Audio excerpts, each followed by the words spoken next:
É uma daquelas sensações, assim, bem universais e agonizantes, sabe? Aquela coisa de mandar uma mensagem crucial, uma pergunta de vida ou morte e ficar no visto. Nossa, o famoso ghosting é péssimo. Sim, é terrível. A pessoa visualiza, aí as horas viram dias e o silêncio fica quase palpável, né?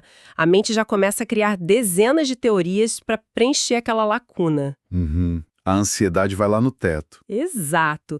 Agora, tenta pegar esse sentimento de ser ignorado e elevar isso para uma escala cósmica. Porque nesse nosso mergulho de hoje, a gente vai ver um silêncio que não durou dias, nem meses. Foram 13 anos, né? 13 longos anos. E quem cortou a comunicação, quem deixou no visto, foi o próprio Criador do Universo. Caramba! Pois é. O que poderia causar uma ruptura dessas entre o divino e o humano? É isso que vamos explorar hoje. E eu tô muito animado para essa análise, porque a tensão que paira sobre esse ato é um dos momentos mais sombrios da narrativa bíblica. Com certeza. Nós vamos focar nas profundezas do capítulo 17 do livro de Gênesis hoje. Isso. E, olhando para os nossos materiais de estudo, para as análises teológicas desse texto, fica muito claro que não é só uma crônica antiga, sabe? Uhum. Tem muita coisa aplicável. Exatamente. É um estudo fascinante sobre as consequências da impaciência humana, sobre a dor de tentar forçar o tempo das coisas. Que é super atual, né? Quem nunca tentou dar aquele famoso jeitinho numa situação que parecia demorar demais? Todo mundo já fez isso. Pois é. Mas para entender a avalanche de promessas que surge nesse capítulo 17, a gente precisa voltar um pouco à fita. Olhar para o que causou o silêncio, né? Isso. E tudo começa com Abrão. Aos 86 anos de idade, ele começou a olhar para o relógio biológico. Um relógio que, assim, humanamente falando, já tinha parado. Totalmente parado. Ele carregava essa promessa de que seria pai de uma grande nação. Mas a realidade física na própria tenda gritava exatamente o oposto. Sarai, a esposa dele, era estéril. A biologia e a teologia estavam ali em rota de colisão. Perfeito. E é nesse cenário de aparente fracasso que o pragmatismo humano toma a direção. Ele é pressionado pela impaciência. E aceita uma sugestão puramente lógica da Sarai, né? Sim, ele decide terceirizar o milagre. Ele tem um filho com a serva egípcia, a Agar. E esse filho recebe o nome de Ismael. É a clássica tentativa de ser o gerente dos planos do universo. A fé parece ineficiente, aí a lógica carnal vai lá e assume o controle. Só que a consequência dessa autossuficiência é brutal. Nossa, e como é? Os materiais de estudo mostram que quando a humanidade decide seguir por conta própria e inaugurar esses atalhos, o divino não entra numa disputa de poder. Ele não briga. Não, ele simplesmente respeita esse livre-arbítrio e dá um passo para trás. O que revela uma dinâmica espiritual, assim, fascinante. Como assim? Os textos cruzam isso com um paralelo da terceira lei de Newton. Aquela da física, sabe? Ação e reação. Ah, claro. Toda ação gera uma reação proporcional. Exato, mas em sentido oposto. No campo espiritual, a mecânica é incrivelmente semelhante de acordo com as fontes. Existe uma resposta proporcional às escolhas humanas. Entendi. Então, quando existe uma aproximação intencional nossa, existe uma aproximação divina. Mas o inverso também é verdadeiro. O afastamento humano gera um recolhimento divino. Nossa, é um respeito quase aterrorizante pela nossa liberdade de escolha, né? Muito. Mas olha, tem um detalhe na nomenclatura dessa história que carrega uma ironia, assim, cortante. Qual o detalhe? O nome Ismael. Esse filho que nasceu desse jeitinho carnal significa literalmente Deus ouve. Caramba, é verdade. Pensa no tormento psicológico dessa situação. O Abrão passou 13 anos vendo o menino crescer. E todo dia ele precisava gritar pelo acampamento. Deus ouve, vem comer. Deus ouve, me ajuda aqui. Nossa, que peso. Sim, ele passava os dias pronunciando que Deus ouvia enquanto vivia imerso na sensação esmagadora de que não estava sendo ouvido de jeito nenhum. A comunicação estava 100% cortada. É uma tortura diária construída pelas próprias mãos dele, né? Cada vez que chamava o filho, lembrava do próprio fracasso em esperar. Mas, assim, isso me levanta uma objeção lógica. Pode falar. Se o grande projeto, o plano mestre do Criador, era estabelecer uma aliança para salvar a humanidade através do Abrão, uma greve de silêncio de mais de uma década não parece um péssimo gerenciamento de crise? Boa pergunta. Tipo, se um funcionário erra, o líder corrige na hora. Ficar em silêncio por 13 anos não é atrasar os próprios planos. Então, essa seria a lógica corporativa perfeita. Mas a literatura teológica que a gente consultou é muito coesa ao afirmar que esse silêncio não é uma vingança mesquinha. Não. Não, ele é profundamente pedagógico. Não é um abandono, sabe? É o espaço necessário para que as consequências amadureçam. Ah, entendi. O Abrão precisava experimentar na própria pele o peso e a exaustão de tentar carregar promessas divinas nos ombros humanos. Arranjos humanos só criam estorvos. Foi tipo uma estufa, então. Isso. Uma estufa onde a arrogância da autossuficiência precisava secar e morrer. Nossa, e funcionou, né? Porque o tempo passa e a gente chega no ápice da crise. O Abrão atinge a marca dos 99 anos de idade. Se aos 86 a situação já era difícil, agora virou um deserto absoluto de impossibilidades. A matemática já não fecha, a biologia decretou falência total. E é justamente nesse ponto, quando a capacidade humana zera, que o silêncio de 13 anos é quebrado. Finalmente. Só que a reaparição não vem com um tapinha nas costas, né? Vem com uma exigência, assim, avassaladora. Vem mesmo. A quebra desse silêncio começa com uma declaração cirúrgica.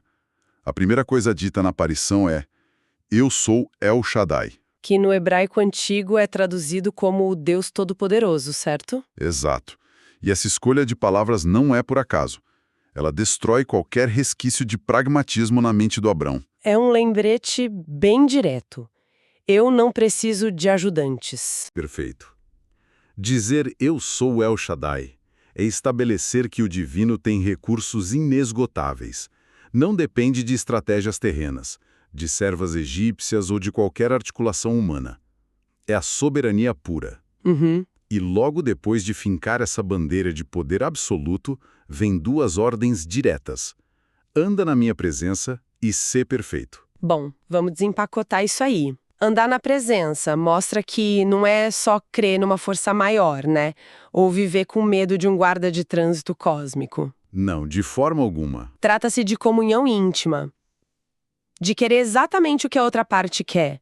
Mas essa segunda ordem O ser perfeito. é exigir perfeição de um sujeito falho, que acabou de colher os frutos de um erro colossal por 13 anos. Isso soa quase cruel. É pedir para um peixe escalar uma árvore. Isso é inatingível mesmo. Mas a compreensão do termo original muda tudo. As fontes apontam que versões antigas, tipo a Septuaginta grega, traduzem isso como torne-se irrepreensível. Certo. E a melhor forma de visualizar não é como um interruptor que você liga e a perfeição aparece instantaneamente. Os materiais de estudo trazem um conceito matemático para explicar. Ah, eu adoro quando a matemática explica a teologia. Conta mais. É como o limite no cálculo integral. Para quem fugiu das aulas de exatas, como é que isso funciona? Basicamente, quando se calcula um limite que tende ao infinito, você tem uma curva no gráfico que vai se aproximando de uma linha reta, a assíntota. Uhum, ela chega cada vez mais perto. Exatamente. Frações milimétricas mais perto, mas, na prática, ela nunca toca essa linha perfeitamente. A perfeição exigida ali é essa tendência ao infinito. Entendi. Não é a ausência imediata de falhas. Não. É um movimento constante, obstinado, contínuo, em direção à santidade. As análises comparam isso àquele provérbio antigo da luz da aurora, que vai brilhando mais e mais até ser dia perfeito. Nossa, é direção, não velocidade, faz todo sentido. E a reação desse homem de 99 anos divide a história. Ele não debate, sabe? Ele não tenta justificar o episódio com a serva. A narrativa diz que ele cai com o rosto em terra. É a postura de rendição definitiva.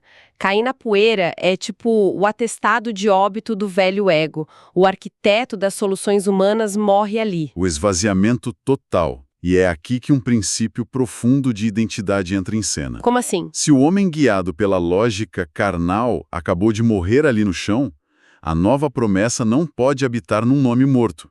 Identidades velhas não suportam alianças novas. Ah, e aí os novos nomes precisam ser forjados. Exatamente. Porque na antiguidade, o nome não era só um crachá, né? Era uma profecia, o destino da pessoa engarrafado numa palavra. E qual foi a mudança? O velho nome, Abrão, que significava pai exaltado, é alterado para Abraão, que carrega o peso de pai de uma multidão de nações. A mudança linguística no hebraico original é sutil, mas gigante. Eles adicionam a letra H no meio do nome. Uma consoante que muda tudo. As fontes explicam que o Re hebraico é o símbolo do sopro, do fôlego de vida, é a aliança divina sendo costurada no DNA do homem. Que poético isso. Mas a mudança da Sarai é talvez ainda mais revolucionária do ponto de vista social. Nossa, sim. Ela deixa de ser Sarai, que significa minha princesa, e passa a ser Sara, que é simplesmente princesa ou mãe de nações. Parece um detalhe bobo tirar o minha, né? Parece, mas a carga de libertação é gigantesca. É o desmantelamento do machismo estrutural da época. Exato. No Antigo Oriente Próximo, a mulher era reduzida a um status de posse, um apêndice do marido. Uhum. Ao arrancar o minha do nome dela, o status de propriedade é pulverizado. As análises destacam que ela é elevada a uma protagonista, uma cofundadora da nação. Ela não depende do marido para ter identidade perante o divino. Ela deixou de ser a princesa dele para ser a princesa do reino. É maravilhoso. Muito forte, né? Sim. Agora, tira a lente teológica um segundo e coloca a lente da convivência social no acampamento. Vixe. Basta visualizar o constrangimento inacreditável dessa cena. Um senhor quase centenário, corpo frágil, cuja única descendência é o filho da serva. Sim. Ele levanta da poeira, convoca centenas de pessoas da caravana e avisa: atenção, a partir de hoje não me chamem de Abrão, meu novo nome é pai de multidões de nações. A piada já vinha pronta. Com certeza. O escárnio público devia ser imenso. É o equivalente hoje a um cara que abre o Instagram, não tem nem CNPJ da empresa e bota na bio: CEO e fundador de um império global. É o ápice do ridículo. Aos olhos humanos é pura insanidade. Mas os textos de estudo mostram que é nessa insanidade que reside a essência da fé bíblica. Adoção pública antes do resultado, né? Isso. A adoção desse nome grandioso reflete uma mudança de caráter imediata. A transformação no interior aconteceu na hora. Os frutos, o choro do bebê prometido, isso ia demorar para aparecer. O que nos leva à lógica estrutural da salvação. A transformação interna é instantânea, de dentro para fora, mas as ramificações visíveis, o impacto, isso leva tempo. Eles tiveram que vestir a nova identidade muito antes da realidade ao redor concordar. Perfeito. Só que adotar um novo nome não bastava. Alianças dessa magnitude exigem assinaturas indeléveis. E isso nos conduz à instituição do pacto que define aquela geração, a circuncisão. Chegamos na parte densa. É, de longe, o elemento mais incômodo desse capítulo. Sem dúvida. A regra era que todo homem na casa de Abraão deveria ter o prepúcio removido, aplicado no 8º dia de vida para os recém-nascidos, mas no caso do Abraão e do Ismael, foi na idade adulta. Abraão com 99, Ismael com 13. Uma dor absurda. E a pergunta que grita que é: por que aí? Porque o lembrete de uma promessa cósmica foi colocado na parte mais íntima, vulnerável e oculta do corpo. Não era uma tatuagem na testa. Envolvia dor, sangue e submissão extrema. Qual é o recado? As fontes mostram que a escolha do local é de uma precisão esmagadora. Naquela cultura, o ápice do valor de um homem, a garantia de futuro dele, residia na sua força reprodutiva e virilidade. Certo. Exigir a mutilação parcial exatamente nesse membro É a exigência definitiva de submissão do ego humano. Caramba! É a marca física de que a força humana é falha e precisa ser rendida. E fica mais pesado quando a gente lembra do contexto. Foi exatamente o uso dessa virilidade, motivado pela impaciência carnal, que gerou Ismael e causou os 13 anos de silêncio. Exatamente. É tipo o divino dizendo: a mesma força que você usou para tentar fazer o meu trabalho, agora será subjugada através da dor. A carne que fabricou o milagre falso recebe a marca vitalícia da própria fraqueza. E as análises conectam isso ao conceito profundo do opróbrio do Egito. Como funciona isso? O Egito, de forma simbólica nas escrituras, não é só geografia. É um estado de ser. Simboliza a velha vida, a escravidão aos próprios desejos, o orgulho. Uhum. Cortar o prepúcio era um símbolo brutal de cortar fora essa mentalidade egípcia, essa autossuficiência. Cortar o passado para o futuro nascer. Mas olha, tem um debate acalorado nas análises sobre como essa prática física do Antigo Testamento se traduz nas práticas de hoje. Tem uma corrente que tenta colar a circuncisão de bebês do passado diretamente no batismo infantil do presente, né? Exato, como os materiais de estudo desconstroem isso. A análise rigorosa desmonta essa equivalência. O argumento teológico aponta que a circuncisão original era uma assinatura biológica e carnal de uma aliança étnica. Dependia de nascer na linhagem certa, então. Sim, e ser marcado no 8º dia. Nenhuma consciência ou arrependimento era exigido do recém-nascido. Era só biologia. O rito validava o pertencimento físico, não o espiritual. Ah, por isso não se compara. Exato. Na nova aliança, a verdadeira correspondência não é um ritual com água em bebês. É a circuncisão do coração. Que exige plena consciência, o que invalida o paralelo com o batismo de recém-nascidos. Perfeitamente. Exige arrependimento ativo. Sem a conversão interior, o ritual externo é inútil. E a maior prova histórica disso, segundo os estudos, foi o próprio povo de Israel. Eles tinham a marca física, mas foram levados ao exílio repetidas vezes, né? Porque os corações permaneceram incircuncisos, distantes de Deus. Faz todo sentido. A marca biológica não impediu a falência espiritual. Mas antes de fechar, tem um fio solto. O Ismael. Verdade, não podemos esquecer dele. Ele é o fruto do erro. Estava no auge da adolescência, com 13 anos, e também é circuncidado. Ele foi só um dano colateral descartado. De forma alguma. Os textos de estudo fazem questão de mostrar a compaixão ali.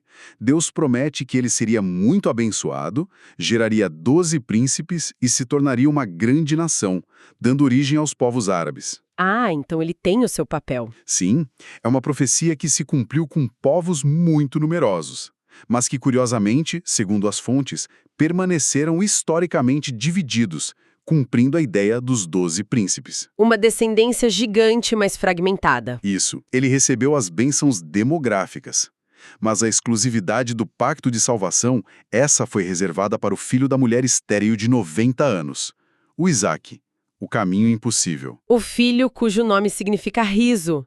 Afinal, a situação era tão irreal que a única resposta humana era dar risada mesmo. Com certeza. Quando a gente dá um passo para trás e olha para a arquitetura inteira desse trecho, as peças se encaixam de forma magistral. Vimos o preço alto da impaciência, o silêncio ensurdecedor de mais de uma década. Vimos também o impacto de se deparar com El Shaddai, esse poder absoluto que exige que a gente tenda ao infinito na integridade. E a necessidade de enterrar o velho ego para que novos nomes nasçam. Nomes que destroem lógicas de poder, como no caso da Sara. E por fim, que pactos reais exigem cortes na própria carne. A força humana precisa ser sangrada para o divino assumir a direção. Isso deixa um alerta muito nítido para todo mundo que está acompanhando essa nossa conversa. O impulso de querer manipular o cronograma das coisas sempre traz uma conta cara. A pressa cria atalhos ruins. Totalmente. Tentar forçar soluções pela nossa lógica puramente humana não acelera nada. Na verdade, só adiciona atrasos e gera uma legião de Ismaels nas nossas vidas. Que são aqueles problemas criados pelo nosso próprio esforço desenfreado, né? Exato. Problemas que vão competir energia com aquilo que deveria chegar no momento exato sem a gente precisar dar aquele famoso jeitinho. nossa pressa moderna é um maior sabotador. E isso nos traz de volta ao sentimento do começo do mergulho, aquela agonia do visto não respondido. A grande lição que Abrão e Sara deixam é sobre o que a gente faz durante esse silêncio. Eles tiveram que suportar as risadas e viver a realidade do novo nome antes de ver o filho prometido. Assinaram o contrato no próprio corpo antes de ver qualquer indício de pagamento. Se isso não é fé, É chamar à existência o que ainda é invisível. e é essa semente que a gente quer plantar em quem nos ouve hoje. Se o nosso caráter deve prever o nosso destino, qual é o novo nome ou a atitude irrevogável que precisa ser assumida hoje pela fé? Mesmo que o cenário ao redor ainda seja um completo silêncio. Ou um deserto de impossibilidades? Fica aí essa reflexão provocativa para o seu processo pessoal. Muito obrigada por mergulharem com a gente em mais essa análise. Foi incrível. Muito obrigado.